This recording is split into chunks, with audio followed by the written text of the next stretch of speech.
urcat într-un city tour în Dubrovnik cu City Bus.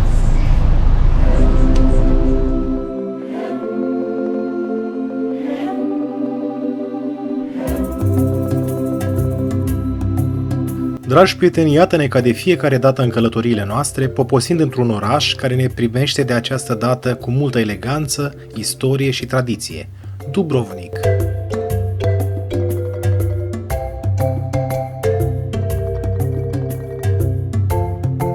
În ziua noastră de pauză am ales să vizităm orașul și atracțiile acestuia.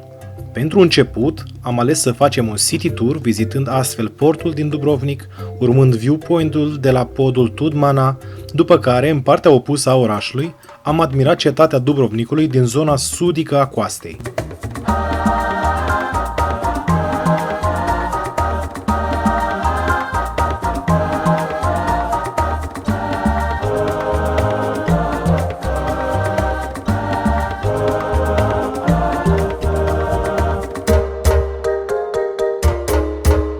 Am ajuns în jurul prânzului înapoi în orașul vechi, unde am făcut un tur al cetății Dubrovnik, fascinați de arhitectura păstrată de sute de ani și, în același timp, admirând revenirea și conservarea clădirilor în urma războaielor care au zguduit orașul în ultimul secol. My name is Johnny, I will be your skipper. This lady over here is Ivana, she will be your host. We will go to see some caves around the sandy beach soon. I'm not sure which stop will be the first when we get there. I will tell you where in that moment. Anyway.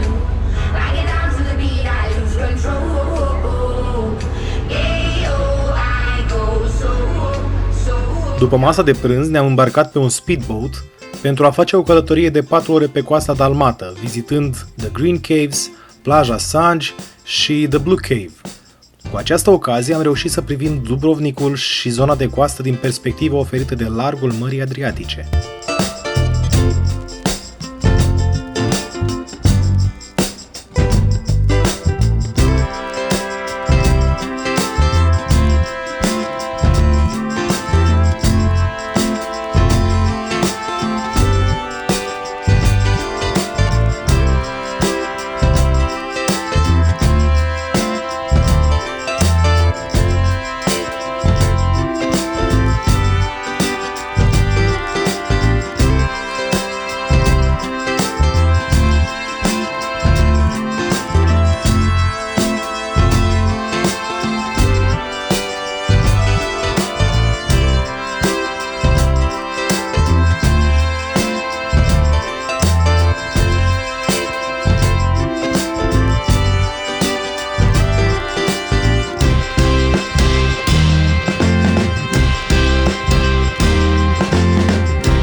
Spre seară am urcat cu telecabina în cel mai frumos viewpoint oferit de coasta Dubrovnikului, unde am avut parte de un apus memorabil și aici din două perspective, atât pe timp de zi cât și pe timp de noapte. Ne-am încărcat astfel bateriile pentru o nouă zi pe două roți, care se anunța a fi foarte încărcată.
La ora 9 am urcat pe motocicletă și am plecat pe coasta dalmată către Split.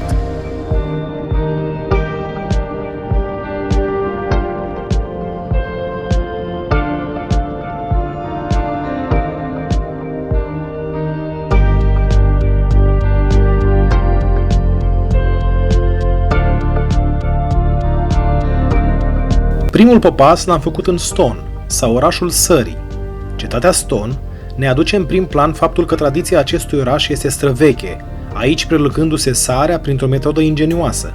În plase special așezate pe mare, se adună apa, care în urma procesului de evaporare decantează sarea, astfel, aceasta fiind preluată și prelucrată pentru comercializare. Orașul este mic, dar foarte cochet și primitor, cu cafenelele din zona turnului care veghează în port.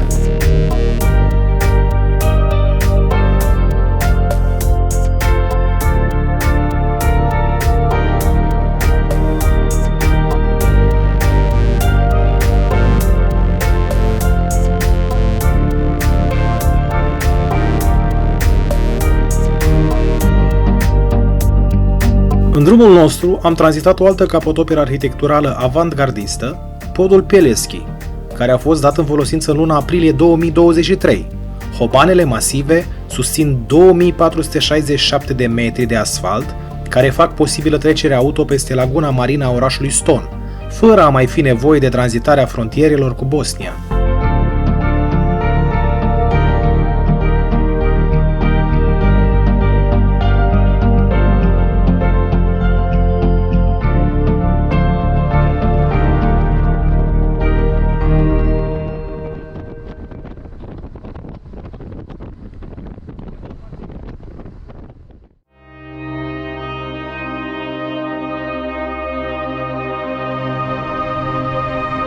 Continuând pe coastă, am urcat în Parcul Național Biokovo, unde după 40 de minute de ascensiune pe serpentine și drumuri înguste, am reușit să ajungem la Skywalk, unde am avut parte de un peisaj extraordinar oferit de altitudine de 1700 de metri.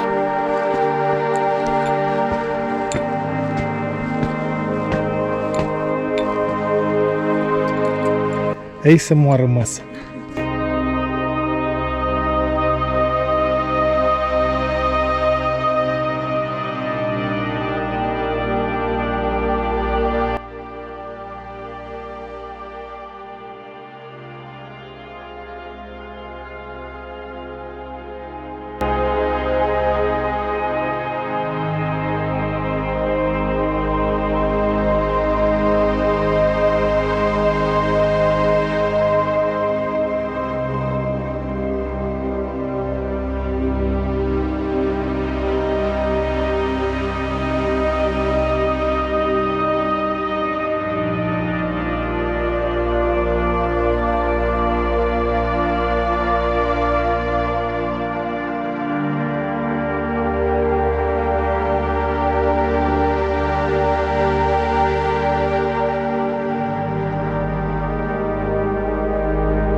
La coborâre am tranzitat Makarska și am continuat spre Split, nu înainte de a face o pauză pe una dintre faimoasele plaje albe din Omis.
Dreapta. Dreapta.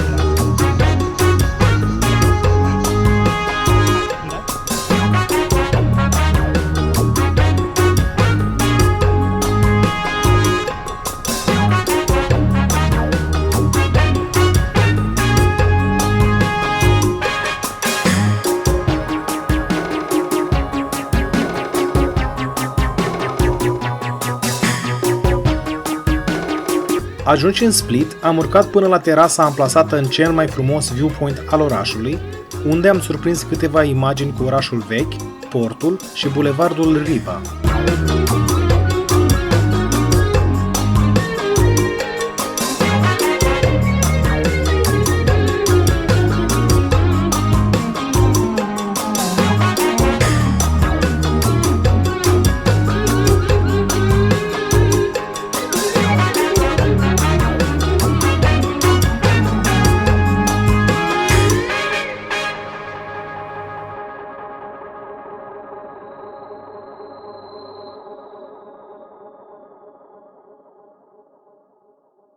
Pentru finalul zilei am ales să vizităm un loc deosebit din Parcul Național Cârca, mai exact Mănăstirea Vișovaț.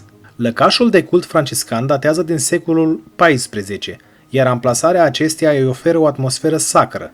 Pe o insulă de numai 17.000 de metri pătrați, această așezare oferă o strălucire zonei și lacului, care din adâncimea sa a oferit această pată de pământ, unde astăzi se află acest edificiu.